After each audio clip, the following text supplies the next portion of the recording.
You're currently looking at a master in overthinking. But since I'm a master in overthinking, I've also mastered how to manage and control it. I sometimes overthink so much that I want to blow up my own head. Do you ever feel the same? I do not believe that you can completely make it go away if you're someone who tends to overthink a lot, but absolutely there are ways how you can learn to manage it and control it. And that's what this video is about. I share how I manage and control overthinking and how you can too. So first thing that I realized that helped me to come to peace with overthinking is when I realized that I'm overthinking. This sounds a little bit silly, I know, but it's literally when I learned to catch myself overthinking, it's when it also got easier to control and manage it. So learn to catch when you're overthinking and say to yourself that this is me overthinking again and it will go away. So every time when I feel a little bit off, overwhelmed or not restful in my head with my thoughts, I realize that okay, this is me overthinking now and I cannot do anything about it. So once you let go of trying to control your thinking, it's almost like it fades away by itself. Another thing that might help you is to get your journal and write your thoughts into your journal, but not in a way that you're trying to come to a conclusion, but just write everything that you're thinking about. Do not try to seek for a conclusion when writing down your thoughts into your journal, rather just write them in order to clean your thoughts. See it as a trash bin for your thoughts. Then something that always does the trick for me is going for a walk. I do not meditate in a way that I sit, close my eyes and try to think about nothing. I meditate by walking.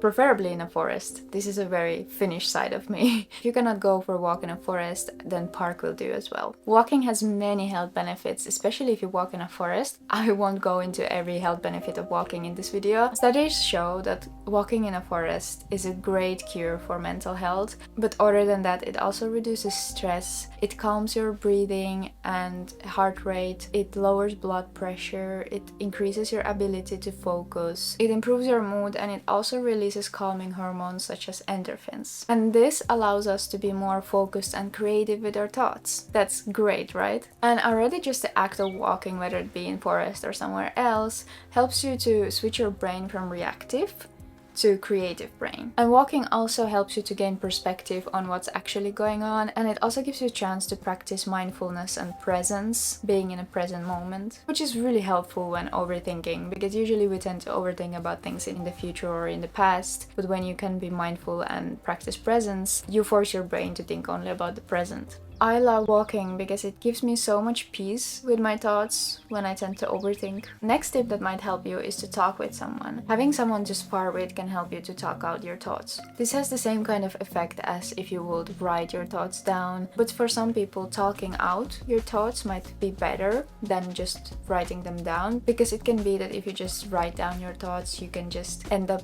being even more alone with your thoughts. But when you talk with someone, you also get the perspective of the other person. And as we all are very unique creatures, everyone by themselves, and therefore for some people, talking out your thoughts is more effective than writing them down. Because when you talk out your thoughts, instead of keeping them locked inside of here, you give your thoughts a form, you talk them out, you let them out. It can be really effective. It can almost have the same kind of effect as cleaning a closet when you're putting everything into their own places, you know, everything on their own shelves where they belong. And exactly the same can happen when you're talking to someone about your thoughts. You're kind of putting each thought on their own shelf. Does it make sense to you? This next tip goes to my female overthinkers. Try to learn to recognize whether your overthinking moments have to do something with your cycle. If they do, then try to take a note of this. Because for me, I've noticed that there is a correlation between my cycle and when I tend to overthink. When I know, okay, it's the certain moment of the cycle and you're overthinking because of that, don't listen to yourself. Just don't try to make any conclusions now. Just live your life. I'm trying to repeat that to myself. I've also learned to not make any serious decisions during this time, because it's just how it is. I tend to overthink everything then. And it's not possible to make any decisions when you're overthinking over every decision. So learning about whether there is a connection between your cycle and overthinking can help you a lot with managing it. Then one more thing besides walking that always does the trick for me is exercise.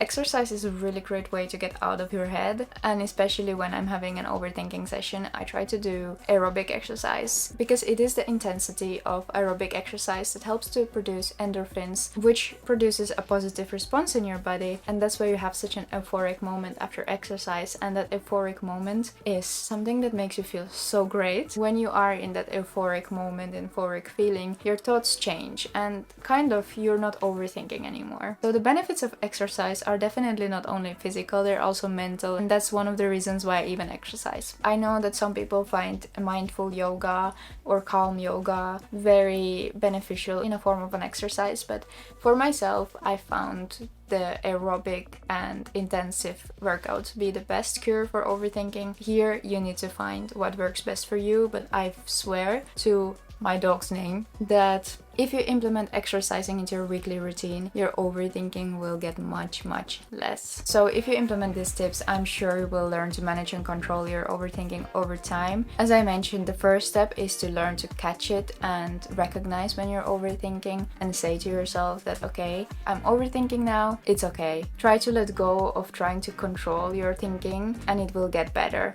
And most importantly, don't try to focus on problem solving. I've noticed that if you Google how to stop overthinking, Google will give you results that you should try to focus on problem solving, but I think this is exactly the reason why you tend to overthink, is when you're too focused on the problem solving. I don't recommend doing that, because if you focus on the problem solving, you focus on overthinking. Because if you are someone who tends to overthink, and when you are in that moment of overthinking, and if you will also add there to focus on problem solving, I don't think that's a good combo for someone who's overthinking. So in my opinion, what I found to be the best practice for myself, and I'm sure it will be the best practice for you as well, is to not try to focus on problem solving. You can solve that problem later when you're not overthinking anymore, when you're controlling and managing it. And when you can manage and control it, you then know when is the best time for you to focus on problem solving. So this was it. Let me know if this will help you with your overthinking, and if you found this video valuable, please consider giving it a like, and if you want to see more content from me like this, please subscribe to my channel and let me know if you have some tips or hacks to share how you cope with overthinking. And I thank you for watching this video, and I see you in the next one. Bye bye.